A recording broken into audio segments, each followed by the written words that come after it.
Alright, good evening everyone, I'm Francesca and welcome to Paper Chain. I would like to begin by acknowledging the land we meet on today is the traditional land of Ngunnawal and Ngambri people.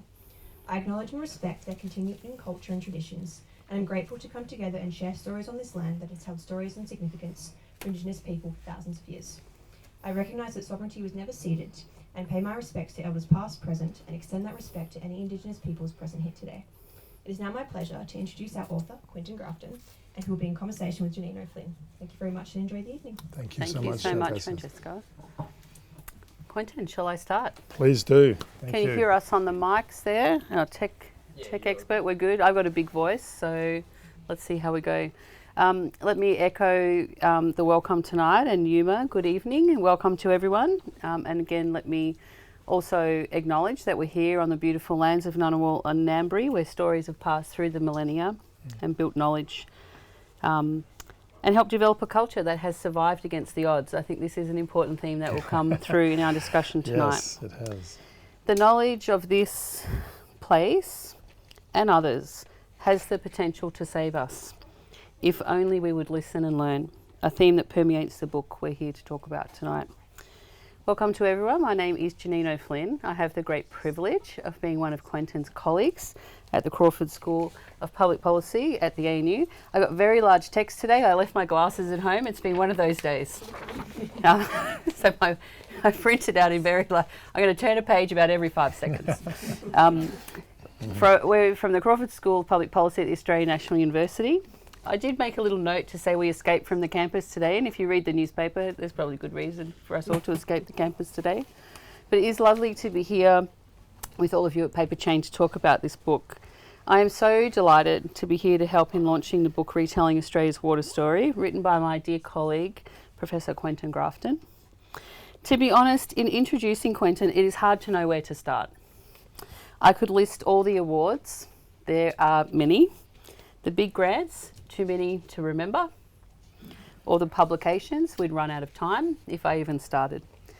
But for me, having known Quentin for a long time, our second round working together, it's fair to say that the journey he has been on through his study of these issues has been a long one, and dare I say it's been a profoundly transformative one for you as well, Quentin.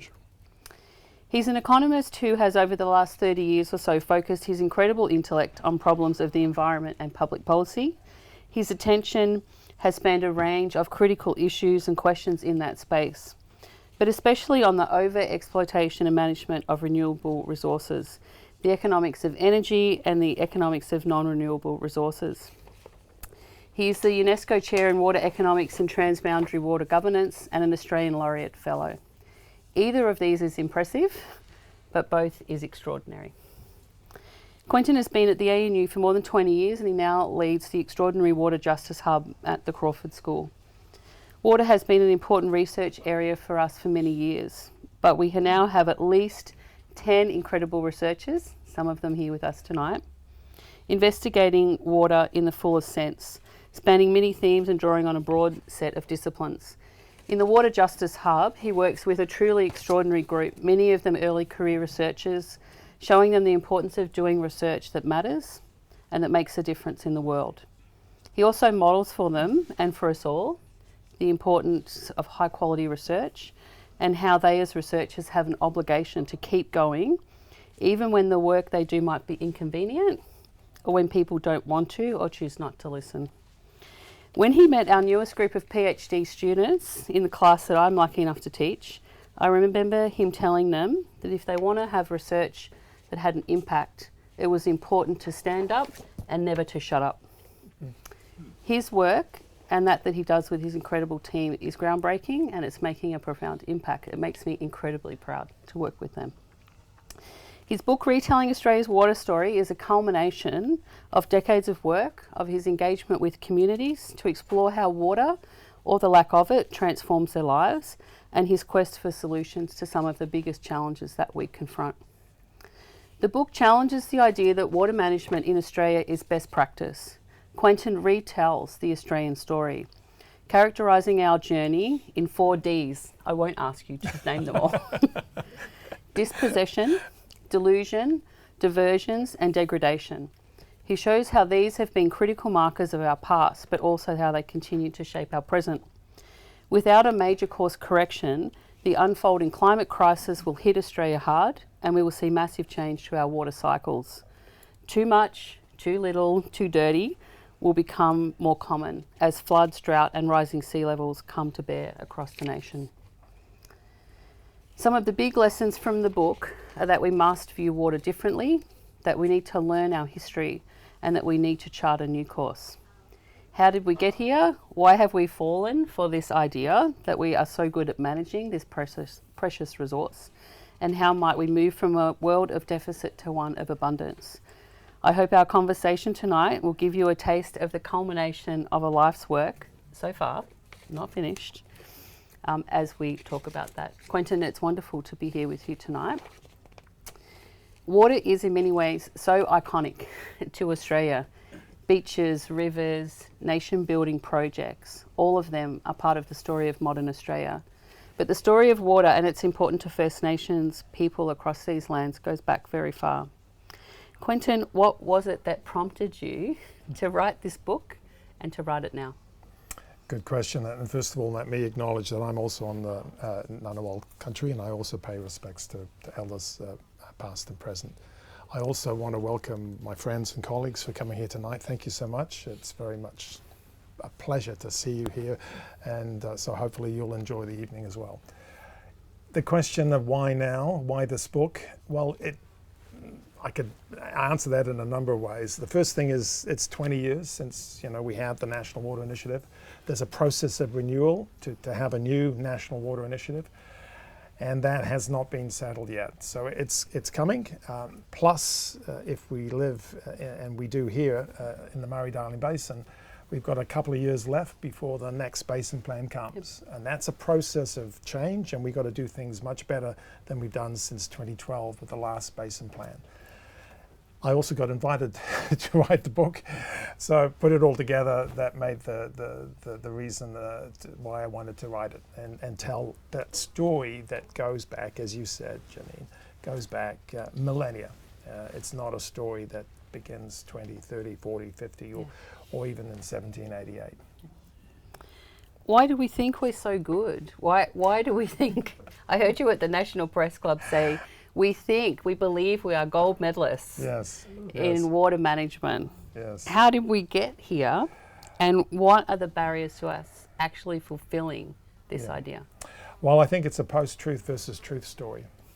And so there are certain people out there, I call them the spookers. They want to tell the story that we're excellent, we're gold medalists in all sorts of ways. So they highlight certain things that we've done well in. So no question, it's not all bad. So they'll highlight water markets, for example, or they'll highlight urban water in the context that people living in the cities of Australia are getting good quality water and they're paying the full cost. Tick box, tick box. But the other story is equally as important. And when you put the other story together, the great dispossession, of course, in the sense that water rights are held by First Peoples, it represents less than 1% of all the water rights in Australia.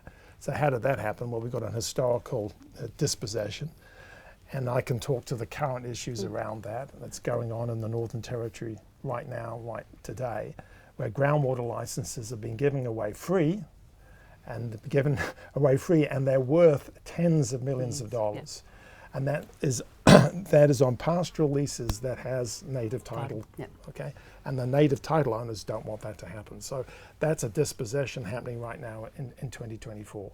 So I can talk to the fact that there are many people, hundreds of thousands of Australians, so small proportion in terms of the total population of 27 million, but nevertheless hundreds of thousands of Australians are having water coming out of their taps that doesn't meet Australian drinking water guidelines.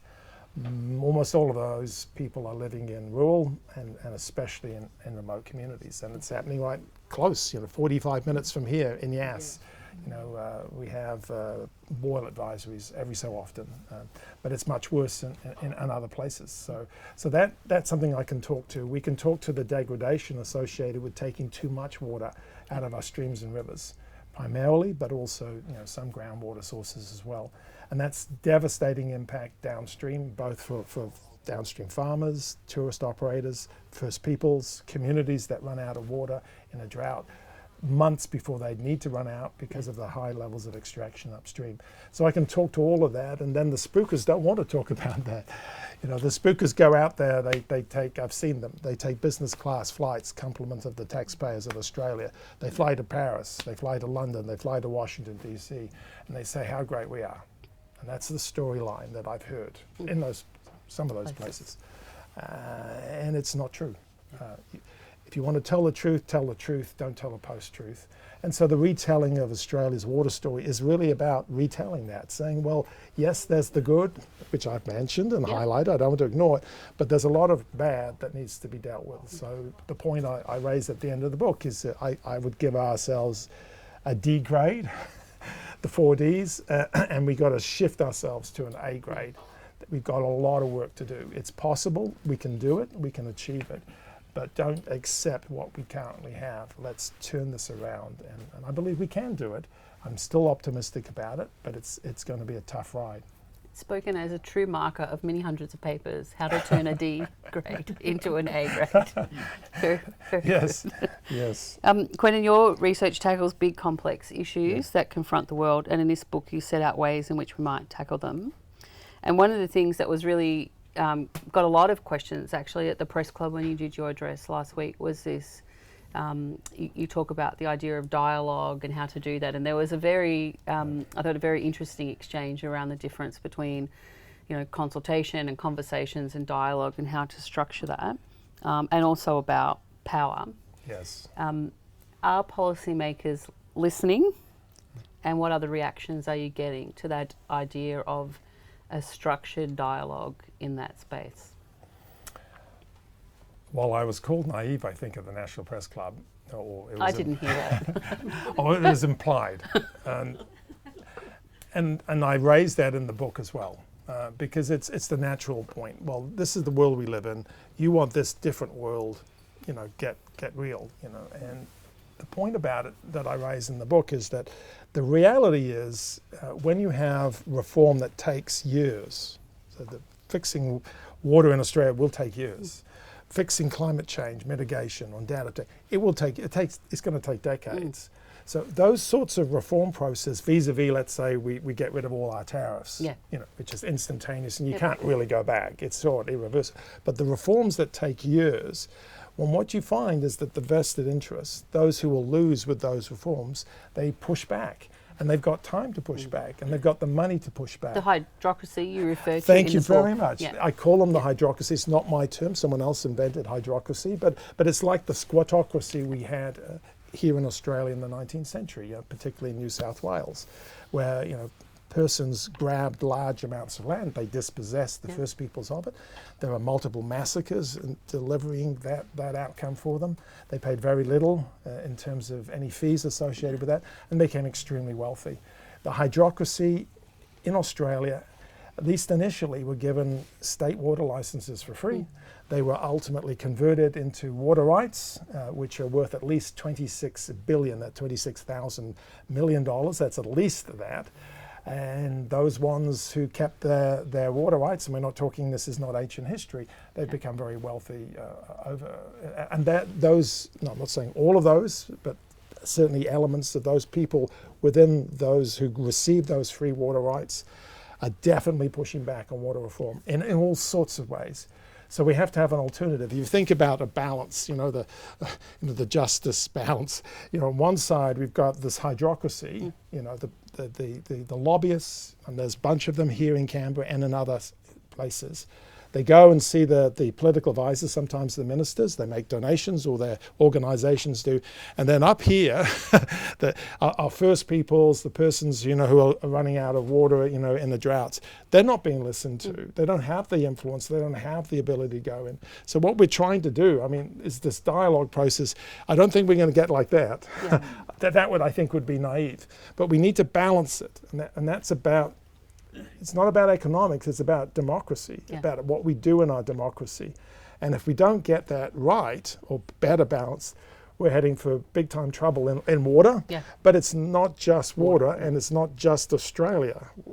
This is this is an issue that others have raised. I'm not the first to raise it, but that's, I think, the pathway forward for us. As naive as it appears, I think is the only way to get that balance, because there's no other way of doing it. And so, we can talk about representative democracy, liberal democracy, and then how you bring that about. Those are sort of areas that are beyond my expertise. Lucky you're in the wonderful Crawford School of Public Exactly. Policy, where your colleagues up the corridor have we just have that. at least 2 colleagues who've worked At least. very a lot in that space and are world experts in it. But that's what we need to do.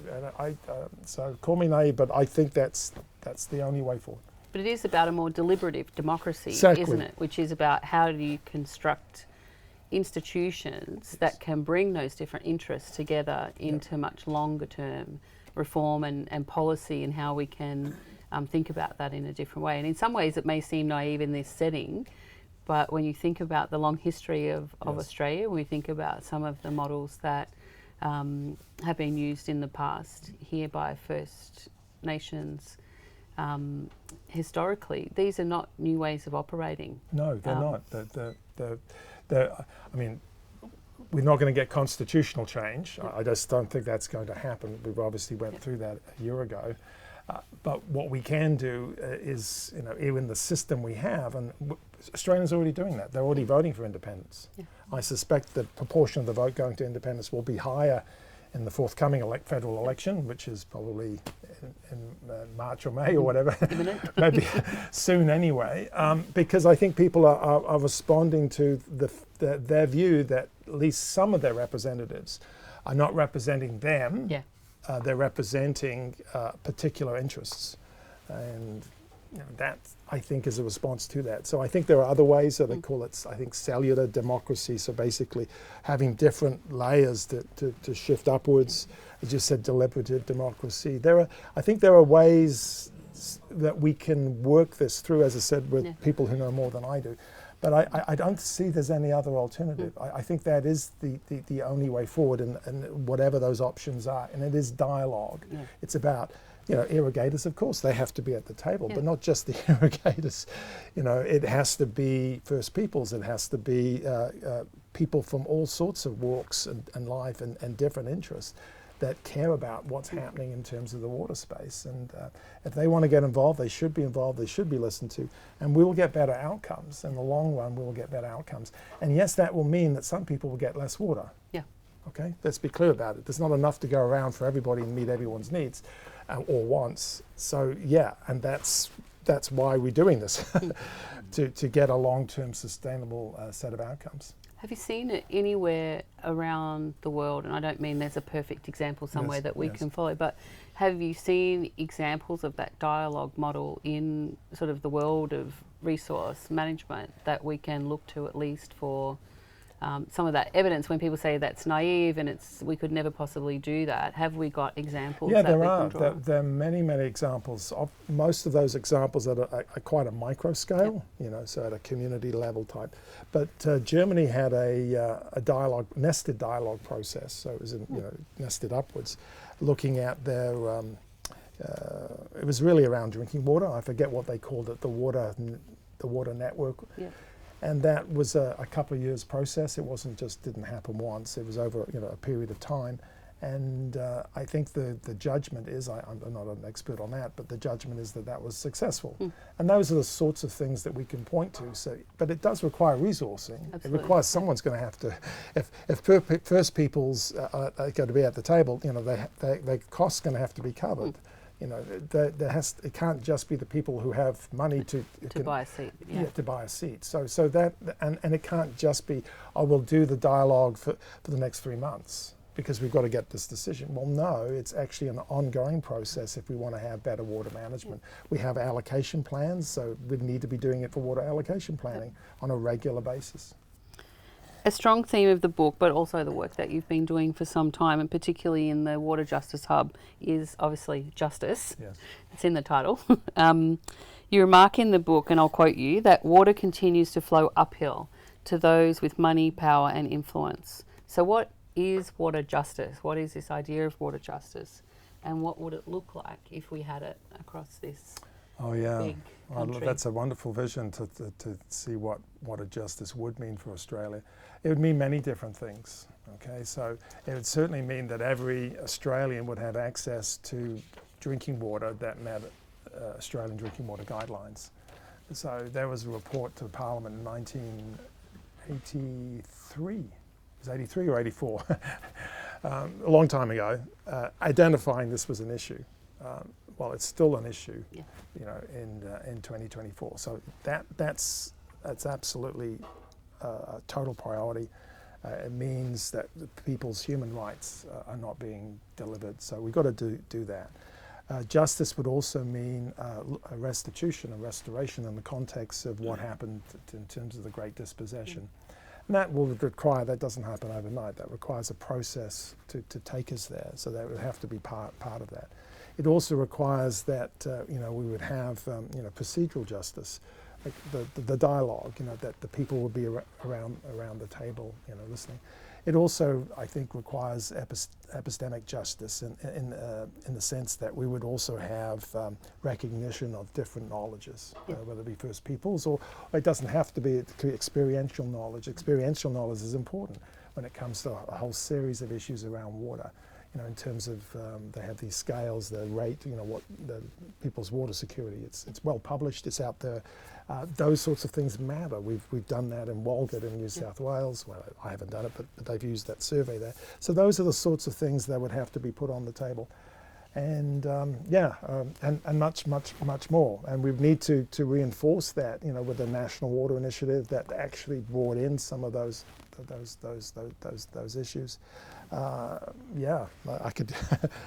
I could keep on going. Institutions matter. The Nobel Absolutely. Prize was awarded this week. Exactly. For yes, the importance of work on institutions to facilitate that, and it's one that we continue to come back to. And I think the power of institutions to bring together those interests when you're talking about reforms that will take change that will take decades, which is paradigmatic change. How we think about water. Will change, and so the ability for us to even conceive of that is obviously very challenging, but we need to build institutions that can help us to cope with that. Retelling Australia's water story is more than just a history lesson, Quentin, and more than cataloguing all the things that we've gotten wrong in the past, and there has been many, and you do also talk about what we got right. I mean, it's also more than pointing to what's not working now or what's going wrong.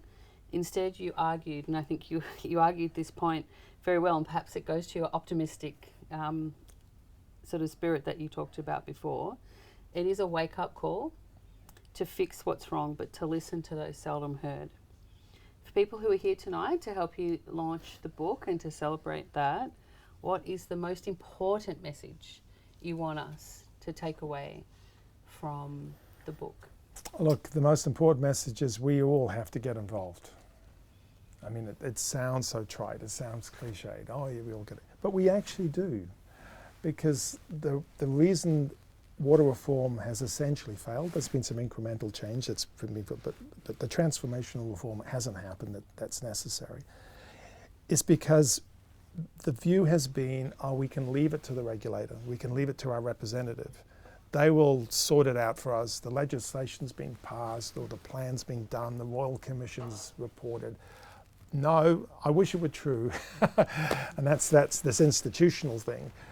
We can't assume that. The history tells us that it actually doesn't happen in those sorts of ongoing type of reforms that every on an ongoing multiple years. So we need to be involved, and we can get involved in all sorts of different ways. You know, whether it's making sure our MP knows that we care about this issue in the context of water. Get involved, obviously, in a local context, because water challenges differ wherever you are. But some of them are absolutely national issues. We should be saying to our representatives that it's totally unacceptable that Australians are drinking water that doesn't meet Australian drinking water guidelines. That can't be fixed in a year, but it could be fixed in 5 years. It could be fixed by 2030. I mean, it's technically possible and it could be delivered. The federal government has put $150 million towards that, spent up at least half of that. It needs to be multiplied by approximately 10. But 1.5 billion as a proportion of a $2 trillion economy, or 600 million or so billion, I should say, government expenditures, federal government expenditures. It's a drop in an ocean. So we can do all of that, but it's not going to happen unless we are involved. I gave the story, I'm going on maybe a little long, but I gave the story of a politician, a good politician, a person who, here at Federal Parliament, met with this individual and walked through a series of issues around water in terms of, in this case, was the Murray-Darling Basin. The person responded, yes, that's good, but I've got 12 priorities. This will be priority 13. And by the way, if you think you're going to bring about any change, you're going to have to come here every week and knock on the doors of everybody else, because that's what the such and such lobbyists are doing.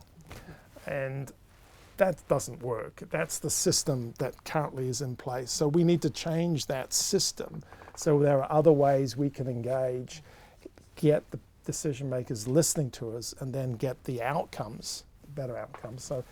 So yeah, it's all of us. If it's just the water experts, we ain't gonna work. It has to be a collective effort. Quentin, our conversation is done. I saw the time. I don't even wear a watch. I saw the time on your watch. Okay, I don't. But okay. It's time for us to have a conversation amongst people here. Great. And for you to talk to those who have come out tonight to celebrate the book, but also your work, which has been extraordinary. So please join me in congratulating Quentin. Thank you, Janine. And as always, it's wonderful to be here to celebrate the incredible work of my colleagues and to have a chat with you to do that. It's been a great privilege. So Yeah. thank you. Thanks so much for coming. Congratulations. Thank you. Thank you. Thank you. There is wine. There's wine, there's food. And now you can ask him all the hard questions. I've got a hard question. Yes, please do. I was thinking about this in terms of husbanding natural resources that belong to the nation, Yes. rather than privatising the wins and socialising the expenses. Yes. And also thinking about what's happened in the UK with privatising management of all their rivers, all of which now have raw sewage flowing into them. And Thames Valley Water, for example, is broke because they have paid out dividends to all their shareholders rather than managing the water. Where do you think we are in this nation in terms of, relative to what's been going on in England, and how ripe do you think the Australian public is to have a discussion and get on board about supporting managing our resources for the benefit of all people in the nation? Well, that's a wonderful vision which I share. In terms of Thames Valley Water, there's an Australian story to that. I know, Macquarie Bank. Yeah, Macquarie Bank, and The millionaire factory, I think that's yes. called. So what happened in the privatisation of the water utilities in the United Kingdom, and you can compare England versus Scotland, so that the different system there. That the new owners basically, took, leveraged out, basically took the amount of equity into those businesses dropped, and they put on debt, and that allowed them to pay substantial dividends for several years. That shouldn't have happened. There were performance contracts which they failed to deliver on. It's all of the, it's become a shambles. Some are worse than others. Thank God. For us in Australia, in urban water, we didn't do that. Okay, so there are mixed public-private, but it's mostly publicly owned. So the state-owned enterprises, like Sydney Water, for example, and those enterprises have to deliver services and specified, but they also have fixed prices for over typically a 5-year period.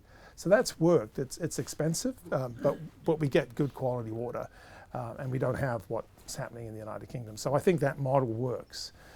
When we talk to take out of the urban environment into the rural environment, I highlighted the issue that there was billions of dollars worth of water at the time, state water licenses converted into now water entitlements, and it happened at different speeds at different places.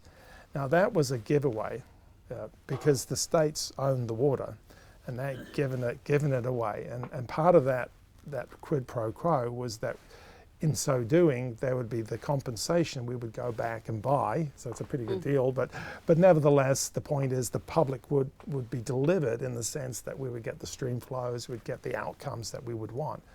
But that deal was never delivered, only delivered in part because the hydrocracy came back and said no sales, and indeed the coalition government in 2015 stopped that. So a misunderstanding of what happened in the history, a misunderstanding of who got what, that needs to be rectified. I talked about restorative justice in terms of First Peoples. There's $100 million that about to be announced about when those water entitlements are handed to First Peoples in the Murray-Darling Basin. But that's a step in the right direction. But we need to maintain the control of that water and as collective, and the way to do that is what are called water allocation plans, because that's how the what, the when, the how, and the who in terms of water. So the water allocation planning at a state level and at a territory level needs to be taken back by the people, and that's the dialogue process I'm talking about. So we end up with good outcomes, because that's where water gets decided, who gets what, and all the above. So we need to shift that, and that if I was talking about a dialogue process, I'd be saying that's where we put our time and effort, and so that would be my response. And in Aotearoa, New Zealand, of course, rivers have been given legal rights. Yes. So it's the almost opposite of a sort of privatisation and a marketisation, a commodification of that in a way. And the big decision in Aotearoa to actually give legal standing to a river is almost the exact opposite of that. Where are we going to go? It was a great question. It was. It was indeed. Others? Yeah. So, 20 years ago, I was living back in Richmond, my hometown. Yes. And there was a giant controversy in about 2006 where the town of Toowoomba was proposing to recycle its sewage to become drinking water. And there was a big populist campaign. There was a particular journalist who made up the name Toowoomba and said, these people in Toowoomba are going to be drinking their own sewage. How terrible. And I think the campaign eventually killed the proposal, but of course Toowoomba treated its sewage and put it in the river, and people downriver drank it naturally. So is that where it is at the moment? Is that what's happened with the idea of recycling sewage into drinking water in Australia? Yeah, so I think that put a lot of state government public officers off, in the sense you don't want to be in a losing. Well, you don't want to be in a losing battle, but of course it does happen. You mentioned it in terms of putting into the water, but I believe they're putting it into the dams in southeast Queensland. Okay. And the dams have dead cows and stuff. Well, whatever, I mean, we're talking about the dams, the catchment for drinking water. So in that sense, it's going into the system, but it's not directly into the system. Places like Singapore, it goes directly into the system. It's not a one step. It goes to. In Europe, where cities recycling their sewage, they make them put it back in the river upstream of the city. Very well.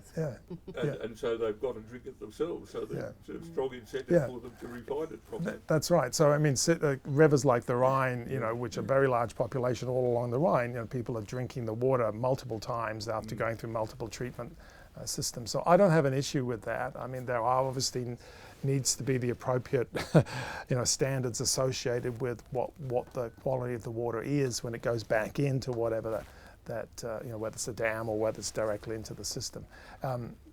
It's expensive. It's much more expensive doing that than getting water that comes than rainfall. But if you want to have an alternative supply option, that's one of them. We made decisions. We didn't go down the Toowoomba possibilities. We went and did other things. I think in some sense a function of that I think they had a vote on it. They did, yeah. Yeah. I think it was Malcolm Turnbull who said they had to have a vote. Yes, and so we went to desalination. So the big cities, you know, so Melbourne has one, Sydney, Brisbane. There's one at the Gold Coast, I think. Yep, that's right. Just a gigantic amount of money. That's right. Adelaide has one, and Wasn't used. Darwin, Perth has two, and a third is being constructed. So that was the decision. To take seawater and then use desalination to basically get the alternative supply. Yeah, sure. Are you still happy to take Yeah, questions? of course. Yeah, sure. Quentin, a good deal of what you said tonight's focused on windfall gains by people using water, getting it for nothing and making a fortune Yes. out of it. To what extent has the ongoing enormous damage from flooding in places like Victoria and northern New South Wales in particular, to what extent could that have been prevented with more appropriate mitigation measures which cost a lot of money? And why have they not been carried out when it's obvious that, you know, the financial and community damage is enormous and it happens with increasing frequency? I think there's multiple responses to that. So the first one is, of course, we made decisions, and even to 2024 it's still happening, but, you know, I'm saying many decades ago we made decisions to build on floodplains. So if you build on a floodplain without appropriate, you know, infrastructure, what you're doing, you're going to get flooding for those places. There are things that can be done, but you're going to have to build it into your system. You know, obviously the Lismore flood, of course, was you mentioned in Victoria. It does take time, it takes effort, and, you know, it's those trade-offs that inevitably happen about why some people get the delivery from the government and others don't. I mean, I've made this point, and hopefully I'm wrong, so I want to be proven wrong here. But when it comes to climate adaptation, my prediction is that some of the biggest amounts of money will be spent on protecting coastal properties.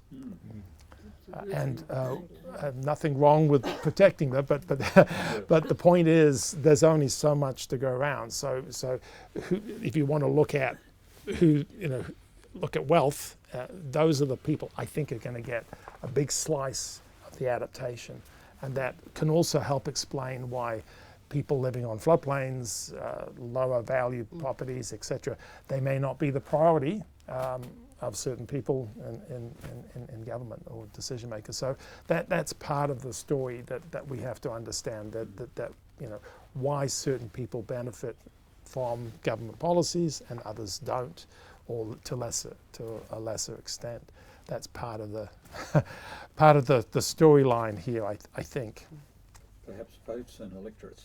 Well, of course. Well, we know there's a classic case of, you know, the colour coded, you know, as in which grant is, you know, as in this grant is certain colour, this grant is a certain colour. You know, the colour tells you which, and then a particular colour gets up and another colour doesn't. I'm not picking on any particular political party. Each party does its own, looking after its own interests, of course.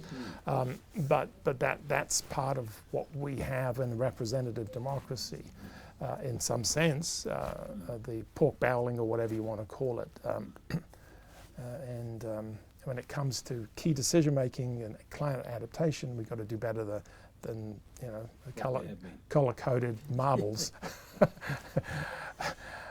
Yes. I have a copy of an official Queensland government booklet of 1959 that says, we built the Somerset Dam and it will never flood again. And when I was going around looking for houses to buy in the early 2000s, all the estate agents said, we built the Wivenhoe Dam and it will never flood again. That's right. Yes. Yes. There's another one coming out. Yeah. I mean, these are the myths that we tell ourselves, or post-truths, you know, so that we can drought-proof all of Australia. Of course we can't, you know. So we can do certain things. We can build big dams, desal plants, but we can't drought-proof all of Australia. And of course with climate change, we are going to get more not necessarily more frequent, but we're going to get more of these extreme events, the atmospheric river sort of type of events at different places, and we need to obviously adapt to that, and we need to build the infrastructure that's going to meet that, the stormwater drains, and all of those sorts of stuff, but also using green infrastructure as well, cleverly and in a smart way. But we've got to do all of the above, and we've got to do it now, and it's got to be part of the priority that we need to make as Australians. Again, it gets back to this issue, the dialogue, who's going to get listened to when we start to make these decisions. And well, unless things change, I don't think the people who are living, or the poorest people on floodplains are necessarily going to be the ones that get prioritised. Just like the people who are drinking water that's unacceptable to drink, they haven't been prioritised since 1983, at least not to the extent that they needed to be. So we just look to history, recent history, to tell us that's where it's going to continue, unless we all try to change that.